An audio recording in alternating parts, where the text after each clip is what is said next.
What up, everybody? Young Romine here with Austin Trainers. We're going to talk about the 4 rules of gun safety today. I think everybody should know these 4 rules. In a country of over 300 million people, we have over 400 million guns. You want to know how many guns the civilians have? 99% of them. 99% of those 400 million guns in the United States are in our hands. So, that's not even accounting for the criminals, the gang members, the cartel, everybody else who has illegal guns. This is what's on the books. There is a high likelihood that you're going to come across a gun in your lifetime. Now, whether you're pro-gun, anti-gun, really doesn't matter, because safety is safety, and it never pays to be ignorant of safety. So, we're going to talk about the 4 rules today. I always say, look, man, if you break one of these rules, you're on thin ice with hot skates. If you break 2, something bad's going to happen. You don't need to break all 4. Media doesn't teach it, schools don't teach it, but I'm teaching it now. So, rule number 1, you always want to treat the gun as if it's loaded. This is a Glock 19 handgun. Didn't know I had that. I know, I'm cool. Glock makes this gun. The model is 19. Glock 19. It's a semi-automatic handgun. When I come across a gun, let's say I release the magazine here. This is what feeds the bullets. If I come across a gun and there's no magazine in it, so this magazine well is empty, I'm automatically going to assume that this gun is loaded. You never approach a gun, you never put a gun in your hand assuming it's unloaded. So when I pick up this gun, I can't see in the chamber. So what I'm going to do is open the chamber. I'm going to look in, see in the chamber, I can inspect here. I see there's no brass. Gun's clear, it's empty. Nothing's going to go bang because there's nothing in it. However, I'm still going to treat it as if it's loaded. So rule number 1, always treat the gun as if it's loaded. Rule number 2, we want to keep our finger off the trigger until we have acquired our sights and made the decision to fire. Then we can press the trigger. What messes people up is they'll be shooting whatever, and then they'll drop something. Then they'll go, oh, and they'll press the trigger. You never have an accidental discharge. You have a negligent discharge. You're being negligent of one of the 4 rules. And remember what I said, you break 1, you're on thin ice with hot skates. If you're shooting and you drop something, or you're shooting and you see Michael B. Jordan, whatever the case is, you take your finger off that trigger finger. Or you take your finger off the trigger and you put your finger on the side of the frame. Okay? Then you can go, oh, hey, it's Michael B. Jordan. Or, oh, hey, I got to pick something up. Now, if you need to pick something up, what you do is you set the gun down and then you pick up whatever it is, because whatever you picked up is already on the floor. Who cares? Don't be in a rush. You always need to be thinking about safety. Some people say, keep your finger off the trigger till you're ready to shoot. I mean, they got the right idea. Yeah. But I like keep your finger off the trigger till you've acquired your sights and made the decision to fire, because your sighting system, whether you're using iron sights or a red dot optic, that's going to tell you exactly where that bullet is going. How can you be ready to shoot if you're not looking at your sights? So you always want to see your sights, and then when you make the decision to fire, then you put your finger on the trigger and press the trigger with consistent pressure straight to the rear. Number 3, you never want to point your gun at anything you're not willing to destroy. As you might know, there's somebody behind this camera. The camera is right in front of me. I'm not willing to destroy these things, so I'm pointing my gun away from it. Even though I'm talking to you, you see where the gun is oriented? It's not facing the camera, right? Right, so over here off camera, you can't see it, but we've already made sure that there's nobody down range.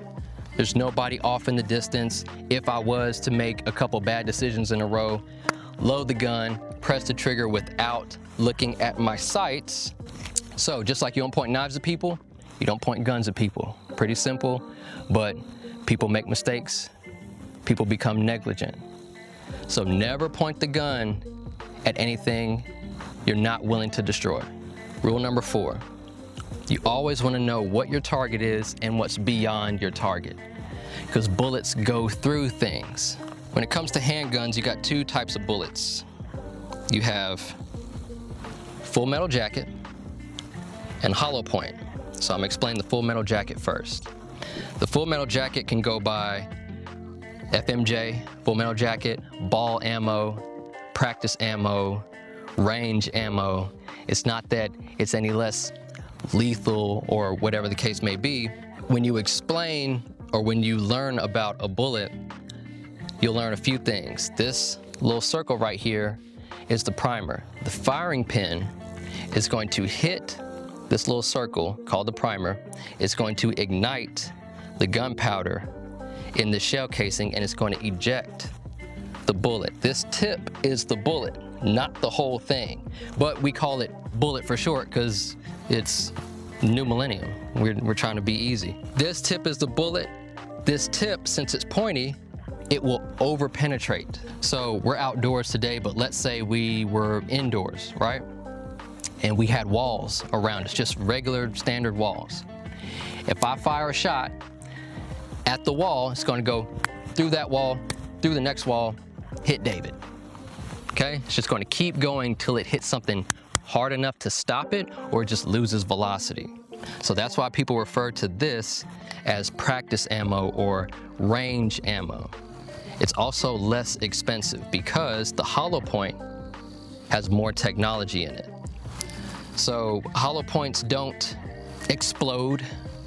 I get that a lot. They're called hollow points because the tip is actually hollow. So these go by hollow point rounds, hollow tips, self-defense rounds, defensive rounds. The whole purpose of this is to, unlike the full metal jacket, is to not over penetrate. So the tip is hollow. So when it hits something, it's going to hit it, fill up and expand and slow down. So let's say, somebody's trying to kill me and his name is Jebediah, and Jebediah runs up on me. I go, oh, boom, boom, boom, boom. Those shots hit Jebediah. They don't go through Jebediah and hit little Susie who's trying to run out of the way. Because as a law-abiding citizen, you're accountable for every round you shoot.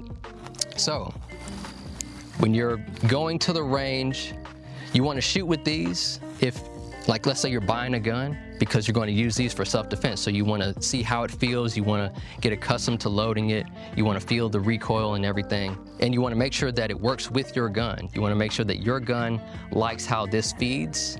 Make sure you don't have any malfunctions. Some guns, the tolerance levels are different. It might like this. I think this is a hollow tip from SIG, but you have, companies like Gold Dot and various other bullet manufacturers. It might not like the SIG round. It might like the Gold Dot round. So you want to make sure that whatever gun you get a defensive round that works and feeds well.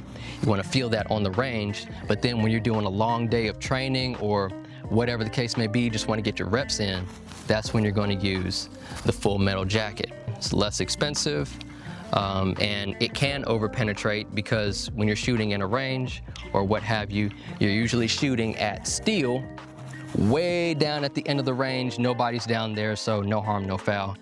We don't really care, but we always want to be mindful of our situation, and we always want to be mindful where we're pointing our gun in the 4 rules of gun safety. Because I'll ask people, what's a general safe direction to point your gun? And people will usually say down. Okay, so we're outside right now, so down is fine. Because if I were to see how I check, I know this gun is empty, but I'm still going to check. You know why? Because checks are free.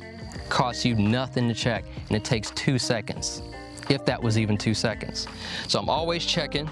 I see my gun is empty. Now, I'm going to simulate this. If I were to, shoot at the ground. Well, out here, we're in dirt.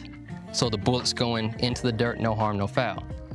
If we're on concrete, That's a different story. What if I'm upstairs? There's people beneath me? That bullet could go through the floor, hit somebody on the first floor. What if I'm in an apartment building, right? There's another person in a unit adjacent to mine. Remember what I said about the bullets going through the wall? That causes a little bit of an issue. When it comes to pointing your gun in a safe direction, you just want to be mindful about where you're pointing it and know that it's always changing. So you always want to adhere to these 4 gun rules and know that when it comes to where you orient your firearm, it's going to change based on your environment. You never want to get lax.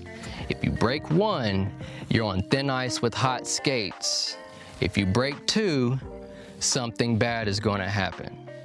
And that's with all guns. That's with handguns. That's with rifles. That's with shotguns. It's all the same. Doesn't matter what you're shooting. If it's classified as a gun, you follow those 4 rules.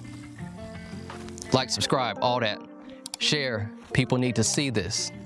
The algorithm isn't going to, carry the load. You got to share this. If you know somebody who just bought a gun, we got 2 million new gun owners every year in the United States. And while I think it's good people are getting out and making sure that they're able to effectively and efficiently defend themselves. Quick story, I'm training an older lady. She's about 74. First day in, she's scared. Like, we're shooting a 22, which has virtually no recoil. And she's like this. And now, we're about 6 sessions in, and she came in with her husband last week, and her husband's sitting down in a lawn chair. And she's up here and she walks. I'm locking it back so nothing could happen, even though I know it's empty. And she walks up, she kind of walks like this. And I'm like, all right, we're gonna do the same drill we did last time as a warm up. So go in and get your gun out. She has a 380. And she was like, okay, just let me know when you're ready. I was like, it's on you. Ping, ping, ping, ping, ping, ping. Tearing it up so bad, I asked her husband, I was like, hey man, you want to get up and shoot too? He was like, nah, I'm good. He was like, nah, 2 a.m. She's getting out of bed. She's going to take care of it. He was like, I might shoot next time. But, so I think it's good that everybody's learning. Everybody's, taking their own personal safety into their own hands as responsible citizens, but you need to know the rules. If you follow these 4 rules, nothing bad ever happens. Got it? So share this with everybody you know so we can spread the message and have a safer community, a more knowledgeable community. I'll see you on the next one. Roll mine.